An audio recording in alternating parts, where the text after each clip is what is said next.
వి gold trusted gold buyers తాకట్టులో ఉన్న బంగారాన్ని విడిపించి ఈ రోజు ఉన్న మార్కెట్ ధరకే కొనబడును.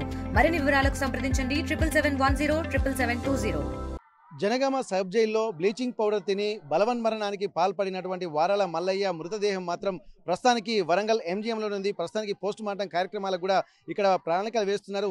దీనికి సంబంధించి కొద్దిగా అసందిగ్ధ వాతావరణం ఉండడంతో ఇక్కడ హనుమకొండ అలాగే కరీంనగర్ అలాగే ఉస్మానియా డాక్టర్లు వచ్చి ఇక్కడ పోస్ట్ మార్టం చేయడానికి కూడా ఒక ప్రణాళికలు వేస్తున్నారు. ఎందుకంటే చాలా సీవియర్ సిచ్యువేషన్ గా ఉంటున్నటువంటి నేపథ్యంలో జైల్లో అధికారులను కూడా బాధ్యులను చేస్తూ ఇక్కడ వాళ్ళ బంధువులు ఆరోపిస్తున్నారు. ఇక్కడ ఒక సురక్షితమైనటువంటి వాతావరణం లేకపోవడంతోనే తమ సోదరుడు బలవన్మరణానికి పాల్పడినాడన్నటువంటి ఒక ఆవేదన మాత్రం వెళ్ళగక్కుతున్నారు. ప్రస్తుతానికైతే ఇక్కడ ఎంజీఎం మార్చురీలోనే తన మృతదేహం ఉంది. ఒకసారి తనతో మాట్లాడితే ఏం జరుగుతుంది, అసలు బ్రదర్ ఇప్పటి వరకు మీకు జరుగుతున్నటువంటి ఏమైనా న్యాయం మీకు జరుగుతుందని అనుకుంటున్నారా?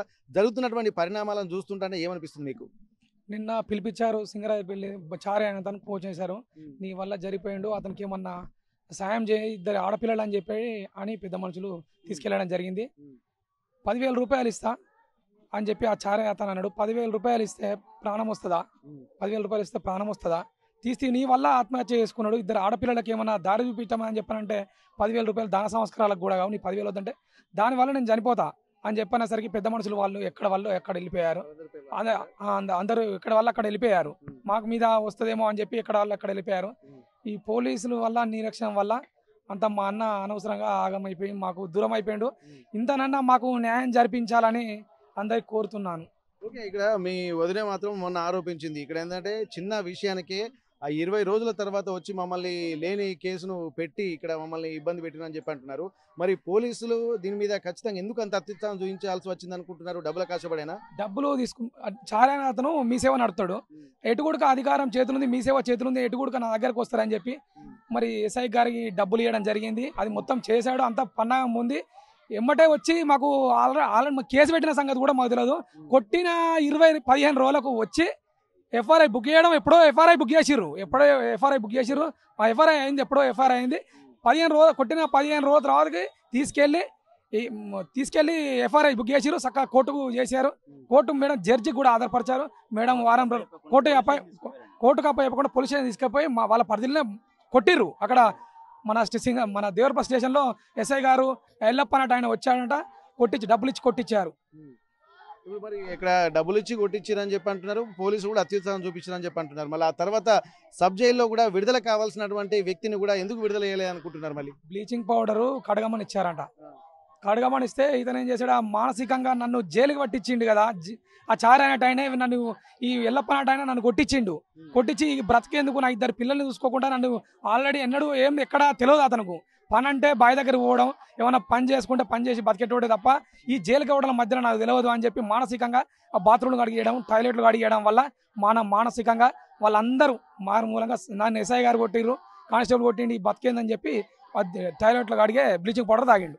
ఓకే, ఇప్పుడు జైలు అధికారులు కూడా ఎట్లాంటి ఆత్మహత్య అంటే బలవన్మరణానికి పాల్పడేటువంటి ఎట్లాంటి ఆయుధాలు కానీ ఏవి కానీ వాళ్ళకి అందుబాటులో ఉంచొద్దని చెప్పి అన్నారు. మరి ఇవి వాళ్ళకు ఇట్లా పరిస్థితి తెలిసే మరి అందుబాటులో ఉంచారనుకోవచ్చా? మరి ఎందుకు ఈ నిర్లక్ష్యంగా వీళ్ళు కూడా బ్లీచింగ్ పౌడర్ తోటి కూడా ఇట్లా బలవన్మరణానికి పాల్పడేటువంటి అవకాశం అయితే కనిపిస్తుంది కదా ఈ సంఘటనతోటి? మరి ఎందుకు వీళ్ళకి ఆ కాన్షియస్ లేదా జైలు అధికారులకి? దాని లోపల మనం చూడలేదు, ఆడు ఉంటాడు కదా సేఫ్టీ. అక్కడ జైలు అంటే సేఫ్టీ ఏది ఉండదు.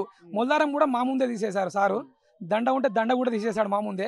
మరి వాళ్ళు ఉంటే సేఫ్టీ అని చెప్పినాం, కానీ దీన్ని తీసి ఇంత అది తీసుకుంటాడని మాకు తెలియదు. మరి ఇప్పుడు ఇంత జరుగుతుంది, ఇప్పుడు ఎట్లాగో మీ అన్న మృతదేహం మాత్రం ఇప్పుడు తీసుకెళ్తారు, ఇంటికి తీసుకెళ్తారా? ఎక్కడ తీసుకెళ్తారు? ఇప్పుడు ఇంటికే తీసుకెళ్తాం. మాకు ఇంత సపోర్ట్ కూడా చేస్తారనుకున్నాం, కానీ పెద్ద మనుషులు మాకు ఇంత సపోర్ట్ చేయకుండా అయింది. ఈ చారి మళ్ళా ఎస్ఐ గారు కొట్టారు, అది చేశారు. ఇంతవరకు ఫోన్ తీసుకున్నాడు, ఆ రోజు మొబైల్ తీసుకున్నారు, ఇంతవరకు కూడా మొబైల్ కూడా ఇవ్వలేదు. మొబైల్ కూడా హ్యాండ్ కూడా ఇవ్వలేదు మాకు.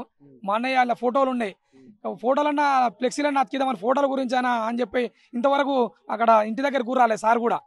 మీరు ఏనన్నప్పుడు మీరు ఇంటి దగ్గరకు వచ్చి మీ ఫోన్ ఇచ్చాడా కూడా అది చేయాలి కదా, ఫోన్ కూడా ఇవ్వలేదు సార్ ఇంతవరకు. ఎస్ఐ గారు తీసుకున్నారు ఫోన్. ఎందుకు ఇప్పుడు వాళ్ళు పోలీసు నుంచి ఏ స్పందన రావట్లేదా? మరి మీకు ఇంతవరకు మాకు ఎటువంటి స్పందన లేదు. చేసిరు అంతా ఎఫ్ఐఆర్ చేసిరు, బుక్ చేసిరు. ఎల్లప్పన అతను వచ్చిండు, కొట్టించిండు డబ్బుల గురించి. ఎస్ఐ గారు కానీ మెయిన్ ఇంపార్టెంట్ ఎస్ఐ చారిది ఉన్నది, కొట్టించిండు అక్కడ, చారి డబ్బులు ఇచ్చిండు.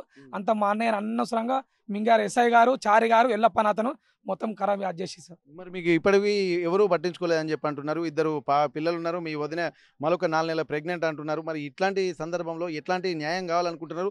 ప్రభుత్వానికి కానీ ఉన్నతాధికారులకు కానీ మీరు ఏం చెప్పదలుచుకుంటున్నారు? ఇప్పుడు ఎందుకంటే ఎవరు గ్రామ పెద్దలు కూడా పట్టించుకోలేరు అంటున్నారు.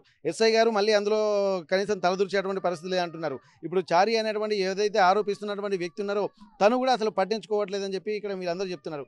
ఎవరు పట్టించుకోనప్పుడు ఉట్టి పుణ్యానికి ఇప్పుడు మీ అన్న చనిపోయాడు.